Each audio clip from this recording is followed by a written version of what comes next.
Ilang taon na rin papadudot ang lumipas mula noong malaman ko ang katotohanan ito at tanging kaming dalawa lamang ni Kuya Max ang nakakaalam. Tanging ako, si Kuya Max at ang kanyang kwarto na naging saksi sa isang sikreto.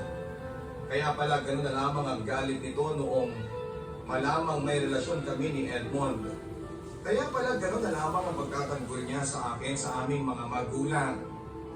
Kaya pala sobrang pagsasakripisyo niya.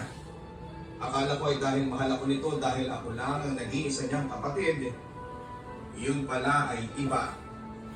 Wala ni isa akong pinagsabihan nito at ilang gabi akong ginagambala ng mga panaginip ko kay Kuya Max. Alam kong napapansin ito ni Derek pero hindi lang ito nagtatanong. Tanging ako, si Kuya Max at ang kanyang kwarto lamang ang nakakaalam noon. May mga gabing naiisip ko papadudot kung sana ay hindi na lamang ako pumasok sa kanyang kwarto para manatiling sekreto na lamang ang lahat. Kung pwede ko lang ibalik ang oras at piliin wag na lamang sanang dumiretso sa kanyang kwarto sa mismong araw ng aking kasal, di sana ay panatag ang loob ko at hindi nag-iba ang tingin ko kay Kuya Max.